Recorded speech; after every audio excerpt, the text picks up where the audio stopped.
Clifford Gets a Job. Hello, I'm Emily Elizabeth. If you don't live on my street, you may not know me or my dog Clifford. He's a lot of fun to play with.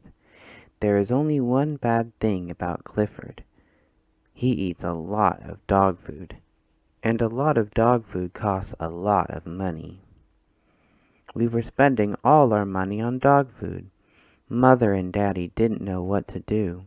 "We will have to send Clifford away," they said. Clifford didn't want to go away. He made up his mind to get a job and pay for his own dog food. He decided to join the circus. Good old Clifford. The circus man liked Clifford. Clifford got the job. But they put him in the sideshow. He just sat there, and people looked at him. They just looked at him.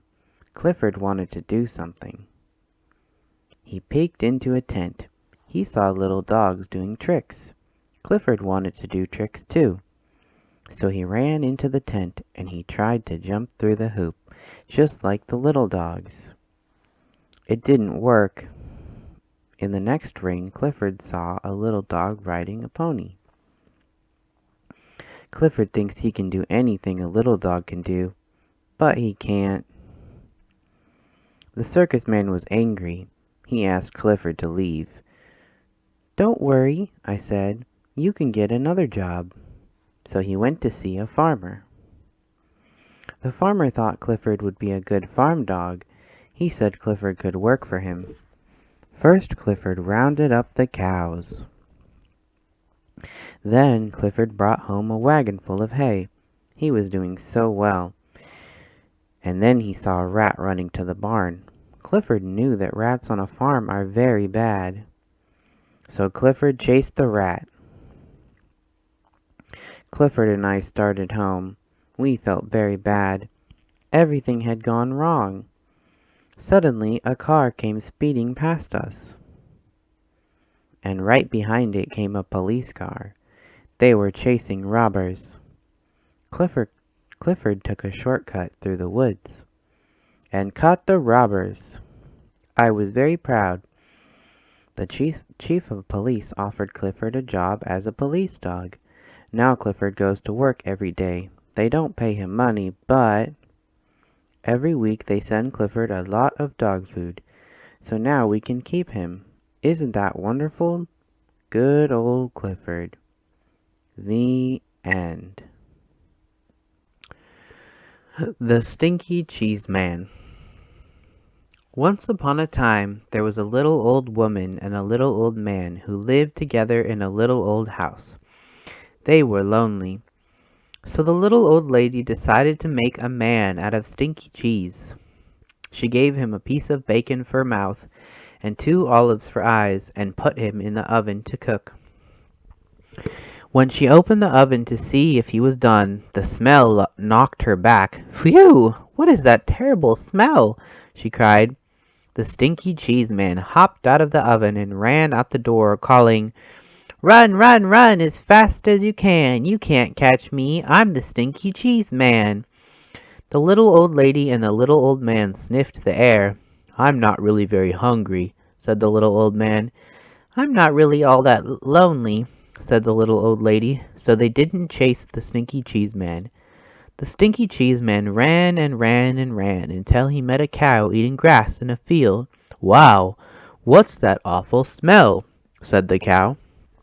The Stinky Cheese Man said, "I've run away from a little old lady and a little old man, and I can run away from you too. I can. Run, run, run as fast as you can. You can't catch me. I'm the Stinky Cheese Man." The cow gave another sniff and said, "I'll bet you could give someone 2 or 3 stomach aches. I think I'll just eat weeds." So the cow didn't chase the Stinky Cheese Man either. The Stinky Cheese Man ran and ran until he met some kids playing outside school. "Gross!" said a little girl. "What's that nasty smell?"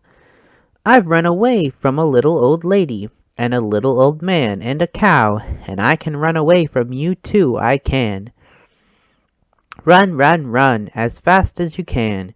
You can't catch me, I'm the Stinky Cheese Man. A little boy looked up, sniffed the air, and said, If we catch him, our teacher will probably make us eat him. Let's get out of here. So the kids didn't chase the Stinky Cheese Man either.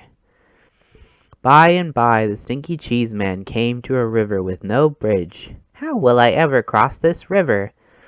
It's too big to jump, and if I try to swim across, I'll probably fall apart, said you-know-who.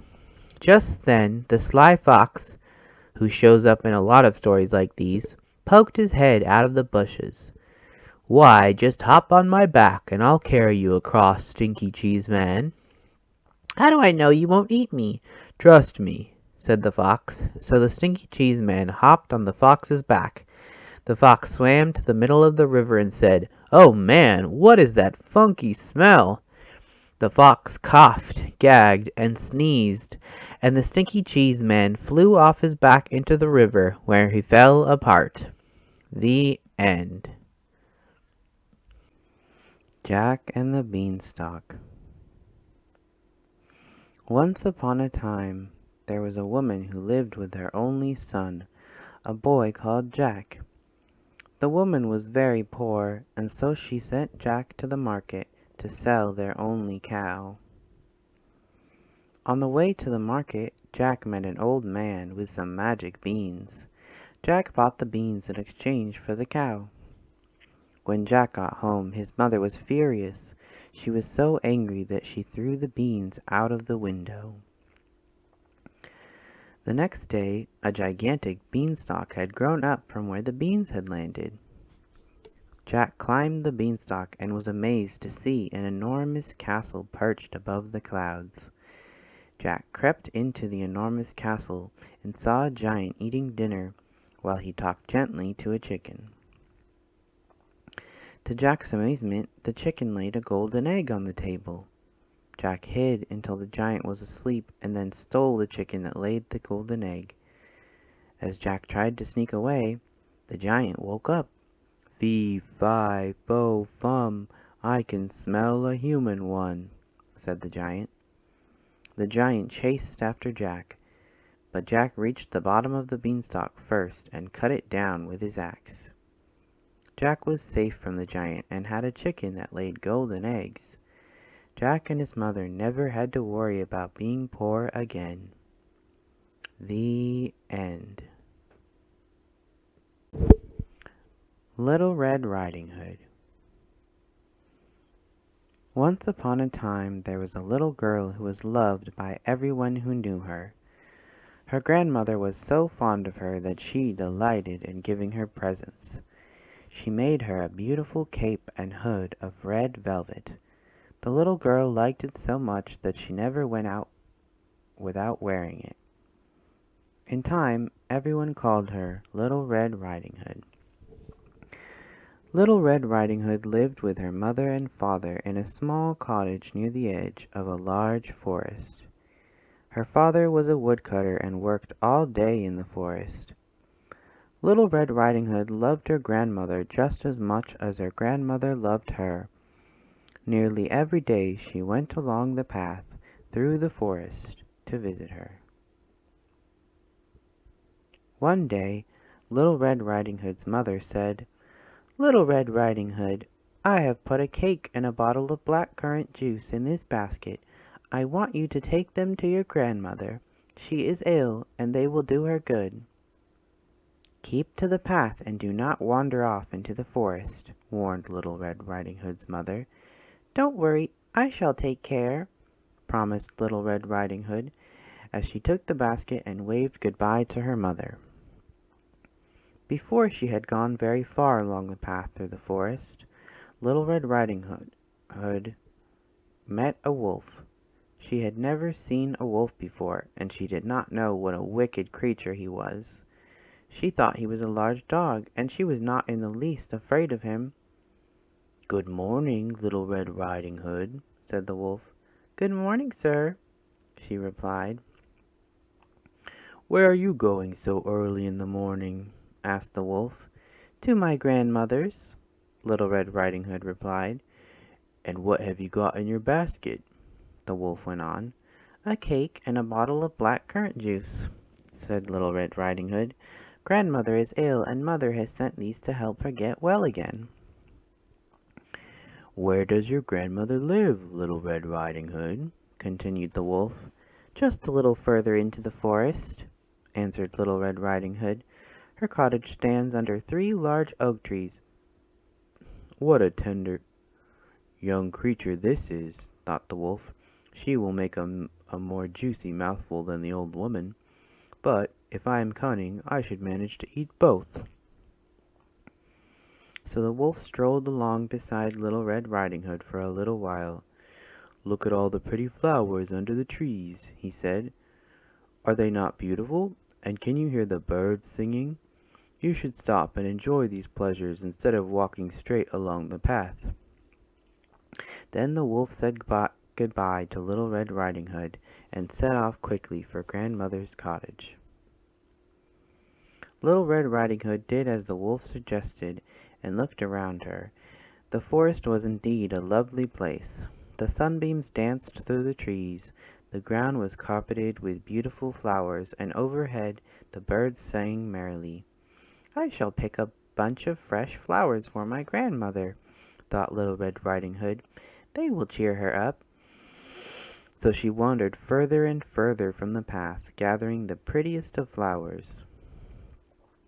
By now the wolf had reached Grandmother's cottage. He knocked on the door. "Who is there?" called Grandmother. "Little Red Riding Hood," replied the wolf in a high voice. "I have brought you a cake and some black currant juice." "Press the latch, open the door, and walk in, my dear," said Grandmother. "I am so weak that I cannot get up." The wolf pressed the latch, opened the door, and walked in. Without saying a word, the wolf went straight to the bed and gobbled Grandmother up in one mouthful.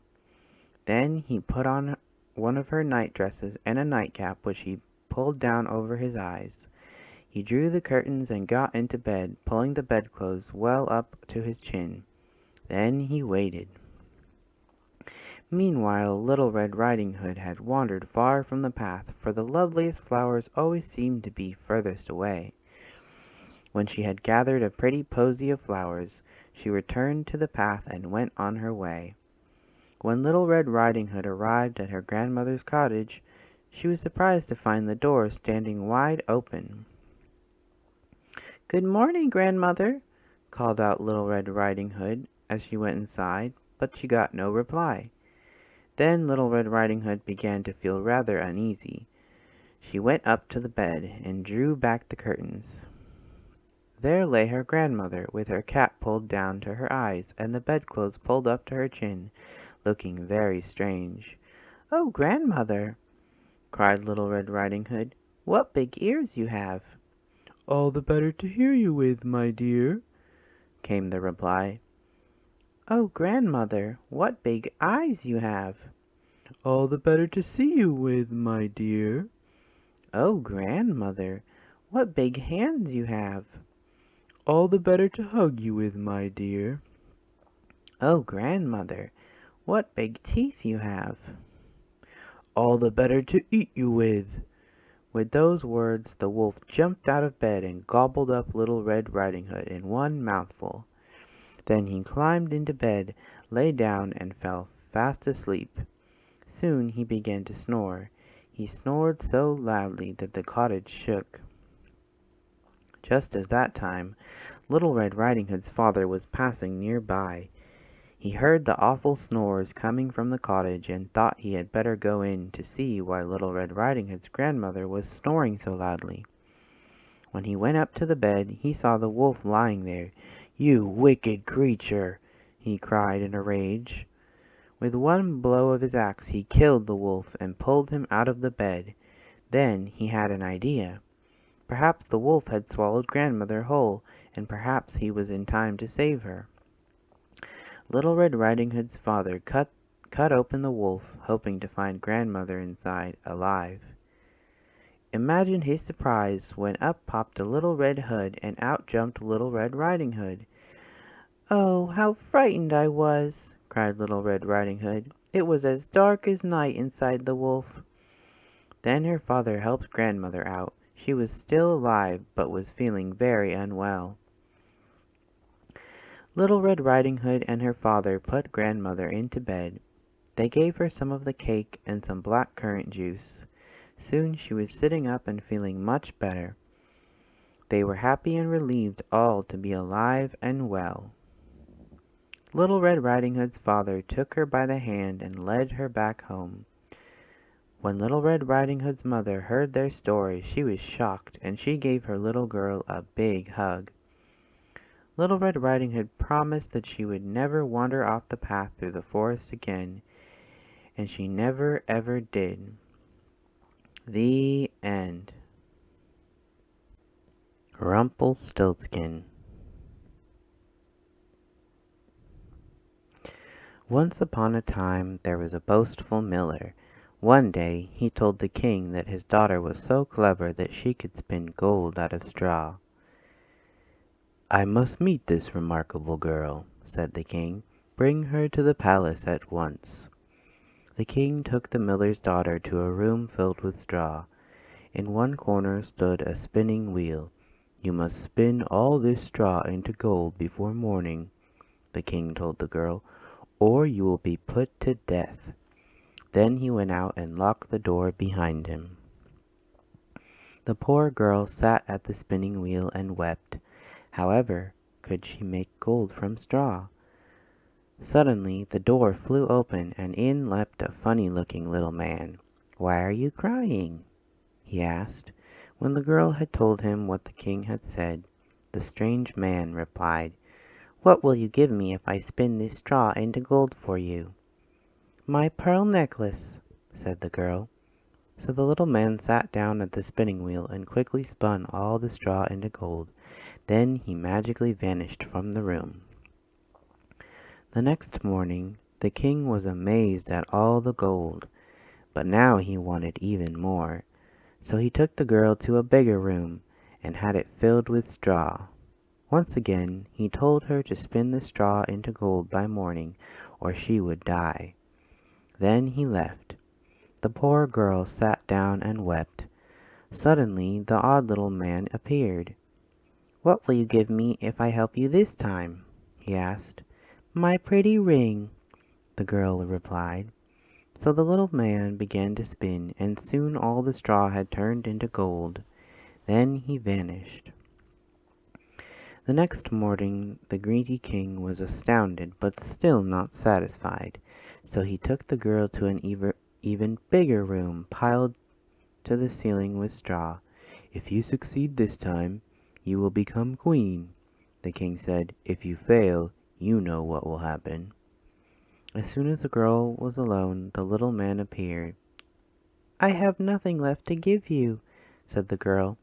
"Then promise me your firstborn child when you become queen," said the man.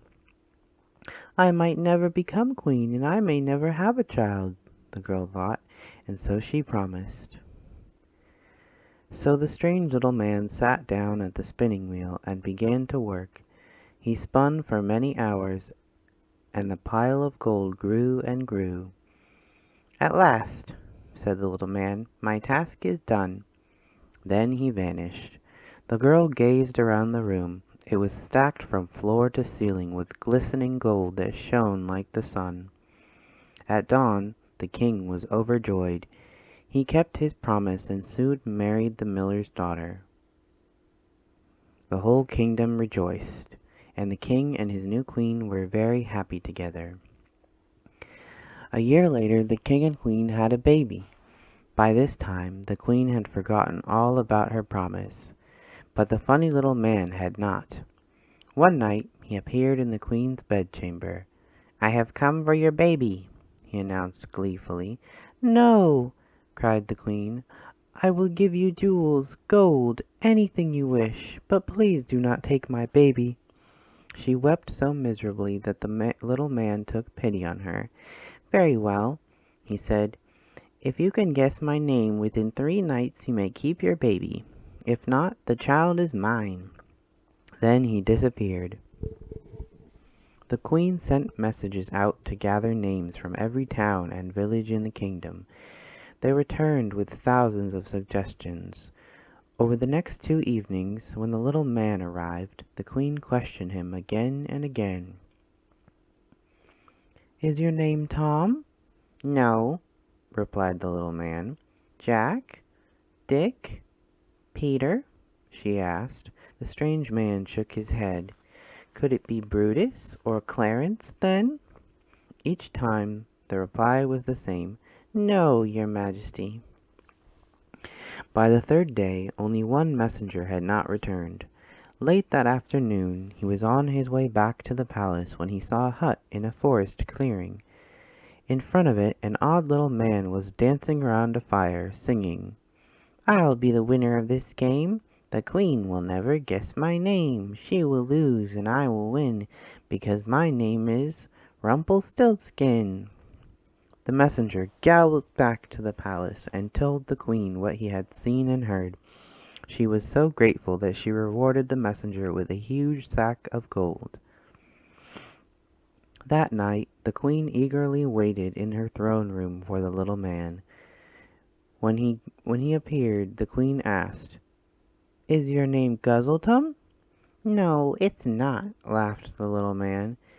"Is it Bumblebottom, Jiggle Joggle, Tickletooth, or Wiggle Woggle?" "No, no," he cackled. "Your time's running out, your majesty." The queen smiled. Could it be Rumpelstiltskin? The little man could not believe his ears and flew into a rage. "Who told you? Who told you?" he shrieked. "How did you find out?"